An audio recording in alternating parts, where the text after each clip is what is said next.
ஒரு இன்ஜின்குள்ள என்னதான் இருக்கு அப்படிங்கறத தெரிஞ்சுக்க நமக்கு ரொம்ப ஆர்வமா இருக்கும் இல்லையா? ஒரு இன்ஜின்குள்ள என்னதான் இருக்குங்கிறத பார்ப்போம்.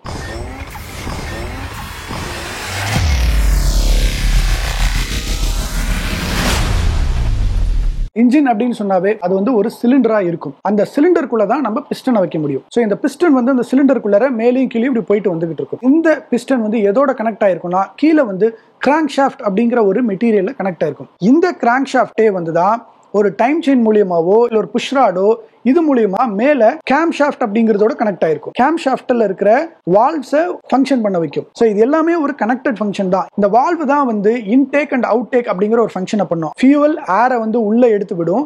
அது வந்து கம்பஷன், அதாவது எரிஞ்சு வெடிச்ச அப்புறமா அதுல இருந்து வர்ற புகையை வந்து வெளியே அனுப்புறதுக்கு எக்ஸாஸ்ட் வால்வ் அப்படிங்கறதுல வந்து வெளியே போயிடும். சோ அடுத்து இந்த கம்பஷன் நடக்கிறதுக்கு, அதாவது இந்த பிளாஸ்ட் நடக்கிறதுக்கு ஒரு விஷயம் இருக்கணும். அதுதான் ஸ்பார்க் பிளக். அது வந்து இந்த கம்பஷன் நடக்கிறதுக்கு, ஒரு பிளாஸ்ட் நடக்கிறதுக்கு ஒரு ஸ்பார்க்கை போடும். அடுத்து ஃபியூல் இன்ஜெக்டர். நம்ம த்ராட்டில் கொடுக்கும் போது எவ்வளவு ஃபியூல் போணும் அப்படிங்கறத வந்து டிசைட் பண்ணும். சோ ஒரு இன்ஜின் அப்படின்னு சொன்னாவே மொத்தமா ஒரு 8 ல இருந்து 10 காம்போனன்ட்ஸ் தான் ஒரு இன்ஜின்குள்ள இருக்கு. இந்த 10 காம்போனன்ட்ஸும் ரொம்ப கிளியரா எப்படி எல்லாம் வேலை செய்யுதுங்கிறத அடுத்தடுத்த வீடியோல பார்ப்போம். இந்த மாதிரி வீடியோ நிறைய பார்க்கணும் அப்படின்னா கண்டிப்பா சப்ஸ்கிரைப் பண்ணிடுங்க. நான் உங்கள் டிஜே. நன்றி.